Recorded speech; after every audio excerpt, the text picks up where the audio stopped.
হে everyone, আমি প্রিয়াঙ্কা আবারও হাজির তোমাদের সামনে একটা মিনি ব্লগ নিয়ে। তো আমি আজকে এসেছি আমার ননদের বাড়িতে। এইটা হচ্ছে কি ফুলকপি তো বীজ, এখানে একদম এই সর্ষে গাছগুলো ধানের রয়েছে, মতো। আমি দেখে অবাক হয়ে গেছি ফুলকপির বীজটা দেখে। এত দারুণ সুন্দর লাগে দেখতে। লাগছিল, আমি সর্ষে দানার দেখিনি মতন কোনোদিন। দেখতে। আমি কোনোদিন এর আগে দেখিনি অবশ্য। তো তোমরা কে কে দেখেছো ফুলকপির বীজ এমন আমাকে জানলে অবশ্যই কমেন্ট করে জানিও। আর হ্যাঁ, এখানে কিন্তু অনেক ধরনের গাছ এটা আছে, হচ্ছে অনেক ধরনের টমেটো, সবজির চারা লাগিয়ে রেখেছে। এই যে দেশি দেশি টমেটোর একটা টমেটো। গাছ, তারপরে সাইডে আছে বেগুন গাছ, আরো অনেক শান্তনুর রকমের ফোনে গাছ আছে যেগুলো ভিডিও অবশ্য দেখছি, দেখানোর দয়া সময় করে হয়নি। দেখবেন।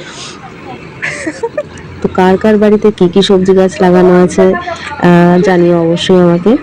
যে আর বেগুন। এছাড়াও আমি আর একটা জিনিস দেখাবো, সেটা হচ্ছে, চলো দেখাই আগে।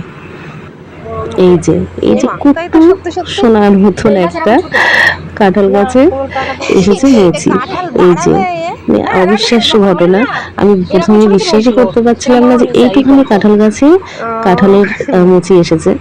সেই তো না, কেমন লাগলো ভিডিওটা অবশ্যই জানিও। আর হ্যাঁ, আমাকে অবশ্যই একটু সাপোর্ট করো, লাইক কমেন্ট শেয়ার করে দিও ভিডিওটার ভালো লাগলে। তো দেখা হলো। তো আজকের মতন টাটা।